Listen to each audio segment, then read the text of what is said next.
আমার সকল দর্শক বন্ধুদেরকে নমস্কার জানিয়ে শুরু করছি আজকের ব্লগ। পেহেলগামে এসে আজকে আমরা সকাল সকাল বেরিয়ে পড়েছি এখানকার 3টে বিখ্যাত ভ্যালি আরু, বেতাব এবং চন্দনওয়াড়ি এগুলো ঘোরার উদ্দেশ্যে। রাস্তায় দেখুন প্রচুর ঘোড়াওয়ালা, ওরা ঘোড়া নিয়ে বেরিয়ে পড়েছে তাদের কাজে। ঘোড়াদের সাহায্যে এখানকার বেশিরভাগ লোক তাদের জীবিকা নির্বাহ করে বিভিন্নভাবে। আগে রাস্তার পাশে লোকগুলোকে দেখলেন? শুধু এরা নয়, এখানকার প্রত্যেকটা লোকেরই পোশাকের ধরনগুলো একটু অন্যরকম। মোটা কম্বলের মতন দেখতে, সেরকম ভালো রং নেই, হালকা হালকা টাইপের রং, আর একদম লম্বা লম্বা আলখাল্লার মতন। প্রচণ্ড শীতের কারণে এরকম ধরনের পোশাক এরা তৈরি করে পরে। এর মতো দেখতে এই পোশাকগুলোতে বেশ ভালোই গরম ধরে, সেই জন্য এরকম ধরনের পোশাক এরা ব্যবহার করে। রাস্তার ধারের পরিবেশটা বেশ সুন্দর, পাইন ওকের জঙ্গল, আর তার মাঝে মাঝে বেশ সুন্দর সুন্দর ঘরবাড়ি।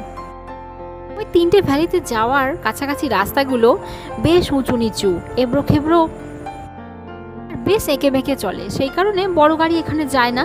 আমাদেরকে সেই কারণে 7 সিটারের ছোট গাড়িগুলো ভাড়া করতে হয়েছিল। প্রায় 2400 টাকার মতো একটা গাড়ি আমাদের নিয়েছিল। তো তারা একটা জিনিস আমাদেরকে ভালোভাবে সতর্ক করে দিয়েছিল, প্রত্যেকটা ভ্যালিতে ঘোরার জন্য 1 ঘন্টার বেশি সময় তারা দেবে না। যদি সময় অতিক্রম করে যাই আমরা, তাহলে আমাদেরকে ফাইন দিতে হবে। ওইটুকু সময়ের মধ্যে কিভাবে এনজয় করে নেওয়া যায় প্রকৃতিটাকে, সেটা চেষ্টাই আমরা করছিলাম। রাস্তার ধারে দেখতে পাচ্ছেন প্রচুর ঘোড়া ঘুরে বেড়াচ্ছে। কিছু কিছু জায়গায় ঘোড়াগুলোকে বেঁধেও রেখে দিয়েছে দেখলাম। কিছু কিছু জায়গায় দেখুন ঘোড়াগুলো চড়ে বেড়াচ্ছে, নিজের মতো ঘাস খেয়ে বেড়াচ্ছে। রাস্তার ধারে রেলিংয়ের মতো করা আছে, যাতে ঘোড়াগুলো টপকে এপাশে চলে আসতে না পারে। এই রাস্তার ডান পাশে যে জায়গাগুলো দেখছেন, এগুলো ঘোড়াদের চড়ার জন্যই, সেই কারণের জন্যই রাস্তার চারপাশে আপনারা ভালো করে দেখুন, গোটা রাস্তাটাই দেখছি পুরোটা রেলিং দেওয়া। আমাদের ওখানে যেমন মাঠে ছাগল চড়ে বেড়ায় আর ঘাস খেয়ে বেড়ায়, এখানে ঠিক তেমনি ঘোড়াগুলো ওইভাবে ঘাস খেয়ে বেড়াচ্ছে। বেশ ভালোই লাগছে। আমরা একদম আরু ভ্যালির কাছাকাছি চলে এসেছি। এখানে আমাদের চেকিং হবে এবং টিকিট কাটতে হবে।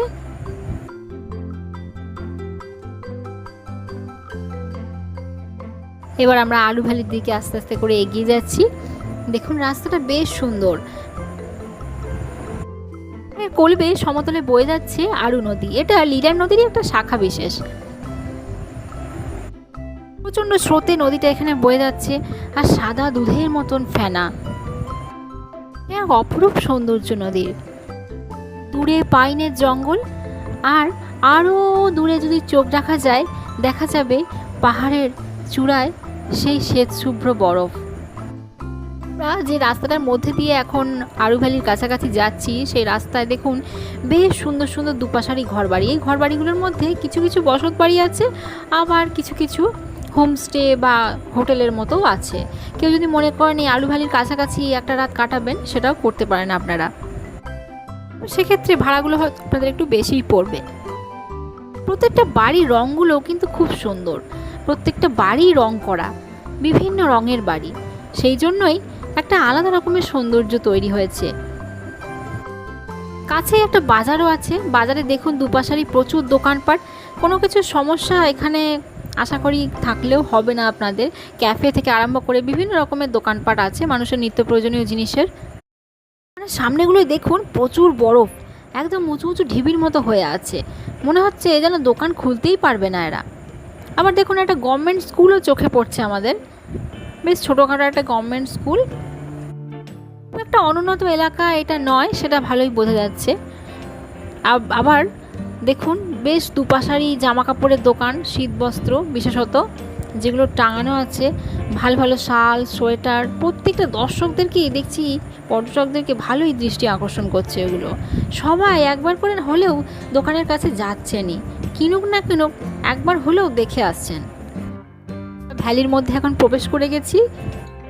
বিশাল বড় একটা উপত্যকা, আর উপত্যকার মাঝখান দিয়ে বয়ে যাচ্ছে সেই দীর্ঘ আরু নদী। এদিকে তাকাবেন শুধু আরু নদীর জলের কলধ্বনি। উপত্যকাগুলো কিছুদিন আগে পর্যন্তই পুরোটাই একদম বরফের চাদরে মোড়া ছিল, এখন বরফ ধীরে ধীরে কমতে শুরু করেছে। সেই বরফগুলো গলে বেশিরভাগ জায়গাতে দেখছি মাটিগুলো ভিজে আছে, কিছু কিছু জায়গায় বেশ কাদা কাদাও হয়ে আছে। এখনো বিক্ষিপ্তভাবে কিছু জায়গায় বরফ পড়ে আছে মাটিতে। সেই বরফগুলো বেশ পুরনো হয়ে গেছে, সেটা বোঝা যাচ্ছে, কারণ সেই বরফগুলো একদম সাদা ধবধবে বরফ নয়, কিছুটা মাটি মাটি ধরনের বরফ।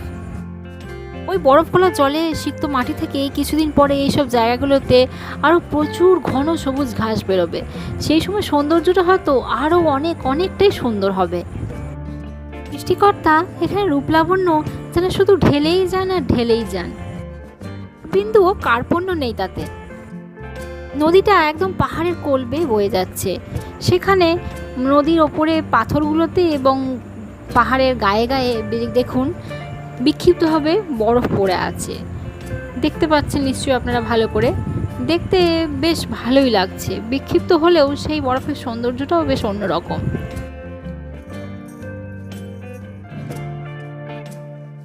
এই জায়গায় নদীর স্রোতটা একটু কম।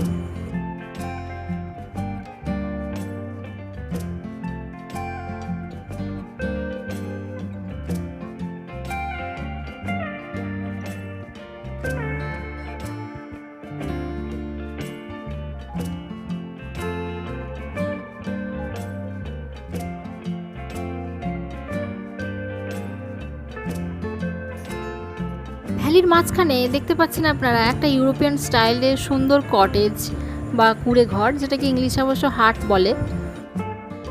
হাই ফ্রেন্ডস, আমরা এখন পেহেলগাঁও থেকে চলে এসেছি আরু ভ্যালিতে।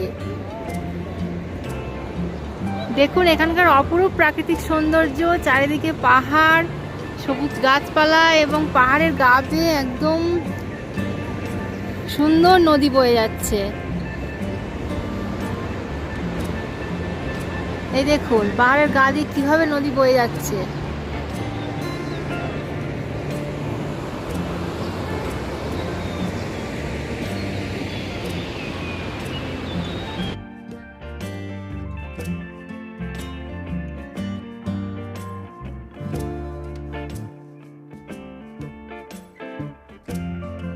প্রচুর লোকের সমাগম হয়েছে দেখছেন, রংটাও বেশ আকর্ষণীয়। এই জায়গাটা মনে হচ্ছে যেন পাহাড় থেকে বরফ ঝরে ঝরে পড়ছে মাটিতে, হলে এই বোধহয় নদীর জলের সাথে মিশে যাবে এমনই মনে হচ্ছে।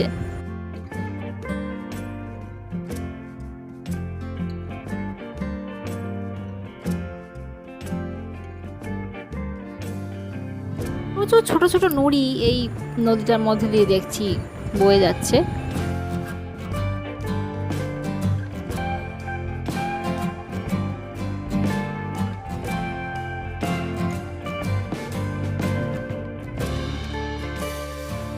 আরু ভ্যালি থেকে আমরা এবার বেরিয়ে পড়েছি। একটা ছোট্ট সাঁকোর ওপর দিয়ে আমাদের গাড়ি যাচ্ছে। এটা আরু নদীর একটা অংশ।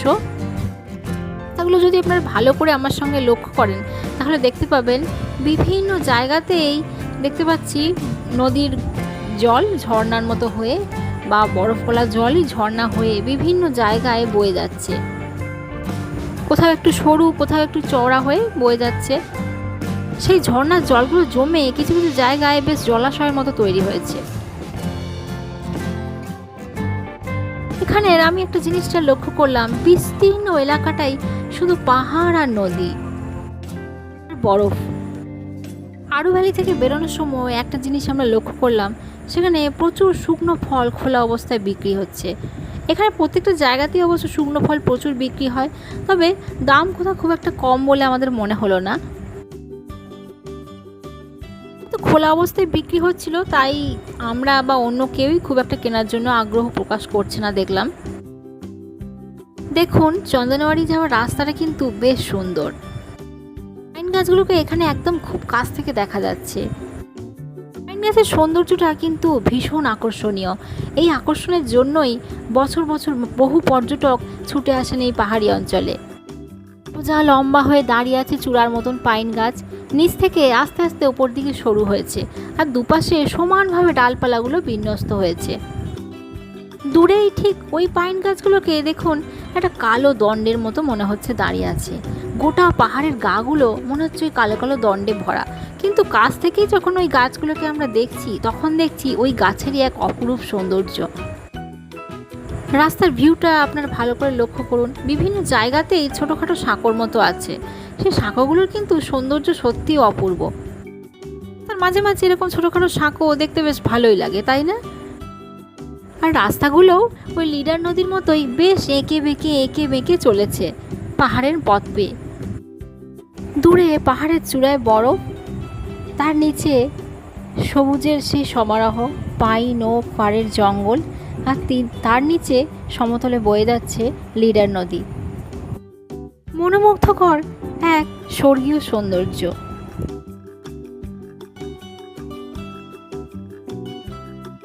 এখানে রাস্তার ধারে ধারে পাহাড়ের খাদগুলো বেশ গভীর, সেই কারণে আপনারা নিশ্চয়ই দেখতে পাচ্ছেন রাস্তার ধারে ছোট ছোট থামের মতো দিয়ে ঘেরা রয়েছে।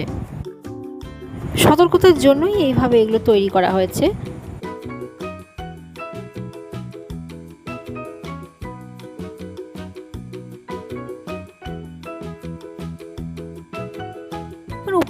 উপত্যকা থেকে আমরা এখানটা অনেকটাই সমতলে নেমে চলে এসেছি এবং নদীটাও দেখুন আমাদের সাথে সমতল দিয়েই বয়ে যাচ্ছে।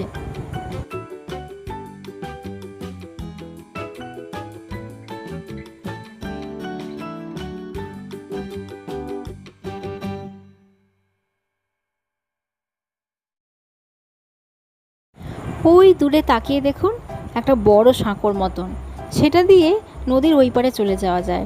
দেখে মনে হচ্ছে ছুটে চলে যায় ওই সাঁকো দিয়ে নদীর ওই পারে। আইনের জঙ্গলে গিয়ে বসে বসে সারা দিন রাত খেলা করি। জলের রংটা দেখুন, এখানে বেশ সবুজ সবুজ রং আর পরিষ্কার স্বচ্ছ কাঁচের মতন।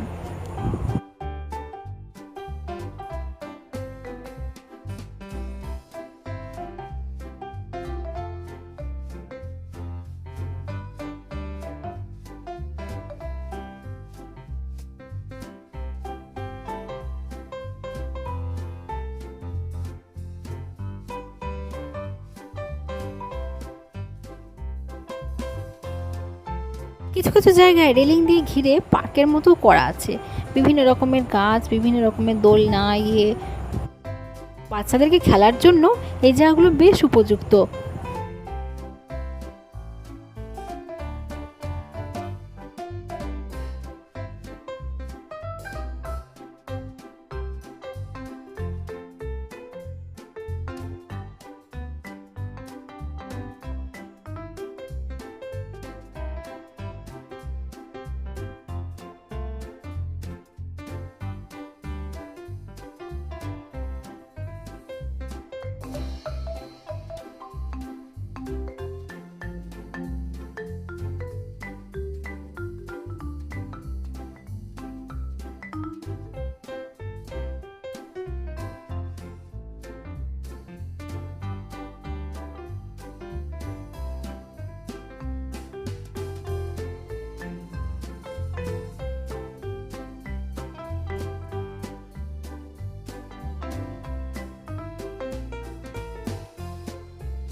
অপূর্ব লাগছে এই জায়গাটা, একদম ঘন সবুজের সমারোহ। সবুজের অরণ্য দেবতা যেন এখানেই বিরাজ করছেন 12 মাস।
এই জায়গাটাতে রাস্তার দুপাশে দেখুন বেশ বসত বাড়ি আছে কিছু কিছু, তবে দেখে মনে হচ্ছে একটু গরিব মানুষদেরই বাস এখানে, যারা ভেড়া টেড়া চড়ান।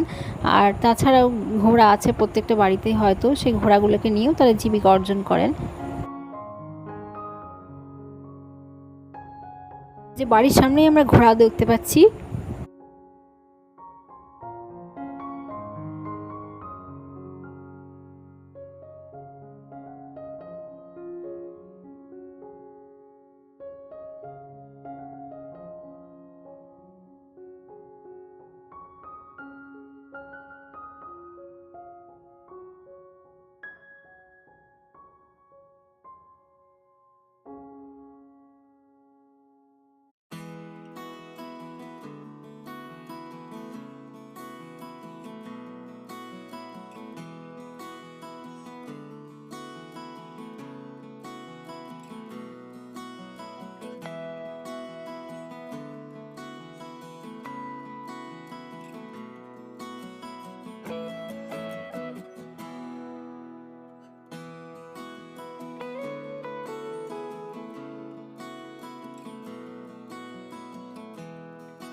আমরা এবার দেখুন চান্দনওয়াড়ির একদম কাছে পৌঁছে গেছি।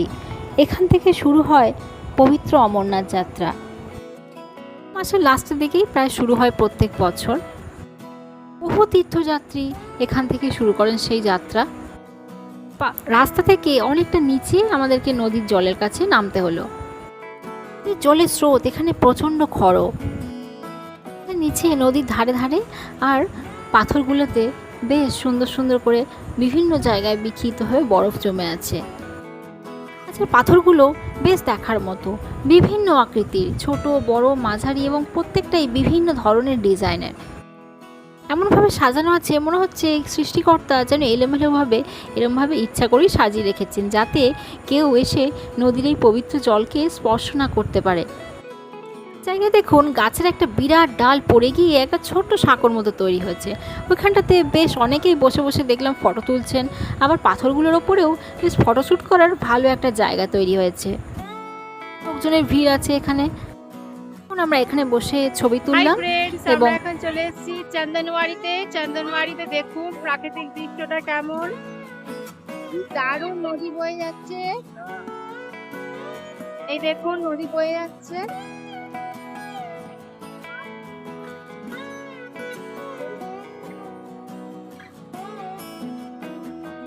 আর চারপাশে পাহাড়, বরফ গলে গলে পড়ছে একটু একটু, হালকা হালকা বরফ আর ঠান্ডা কনকনে নদীর জল। আমরা প্রবেশ করে গেছি এবার বেতাব ভ্যালিতে। বেতাব ভ্যালিতে ঢোকার আগে আমরা দেখলাম ভ্যালি ঢোকার মুখের চত্বরটায় বিশাল বড় চত্বর আর প্রচুর গাড়ির ভিড়। অন্যান্য প্রত্যেকটা ভ্যালির তুলনায় এখানে মানুষের ভিড়টা একটু বেশি। গাড়ি করে আসার সময় গাড়ির জানলা দিয়েই পাহাড়ের ওপর থেকে পুরো ভ্যালিটাকে আমরা সুন্দরভাবে দেখতে পেয়েছিলাম। চলে এসেছি বেতাব ভ্যালিতে। দেখুন বেতাব ভ্যালিতে দেখুন কি সুন্দর নদী বয়ে যাচ্ছে। নদীর ধারেই আমরা দাঁড়িয়ে আছি, নদীর জলে হাতও দিয়েছি। দেখুন ভিউটা চারিদিকে।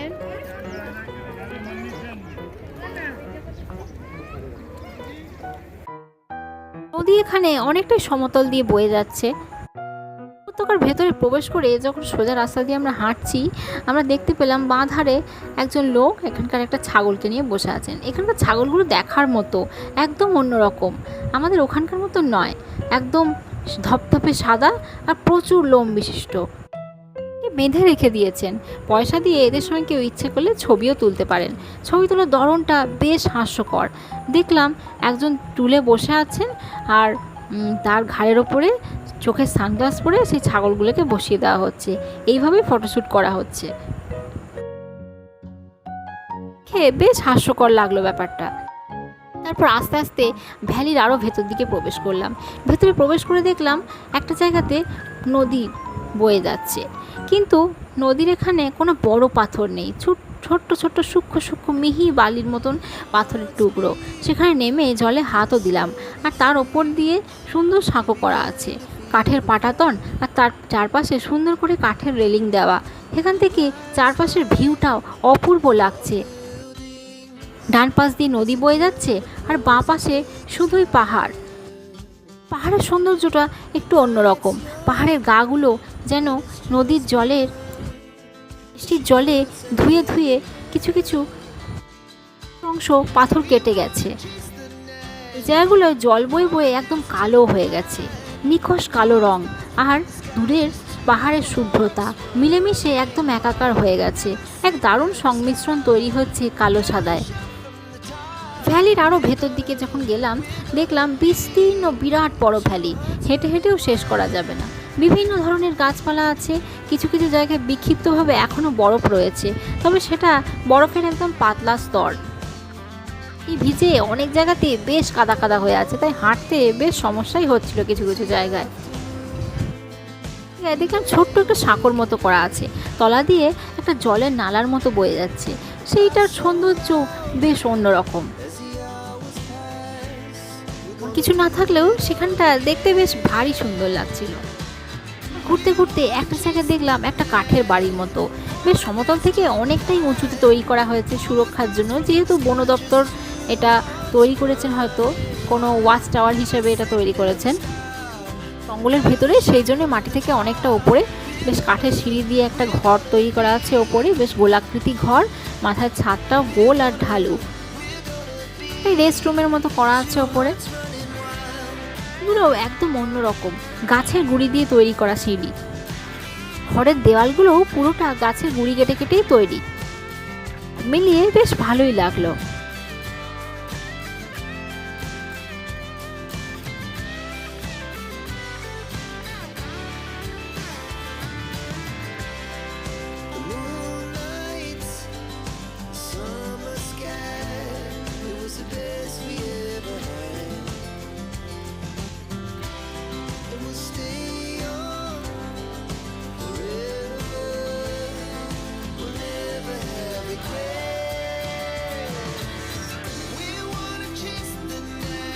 এই মায়াবী জগৎ ছেড়ে যাওয়াটা সত্যিই খুব যন্ত্রণাদায়ক, কিন্তু আমাদের এবার যেতেই হবে বাড়ির পথে।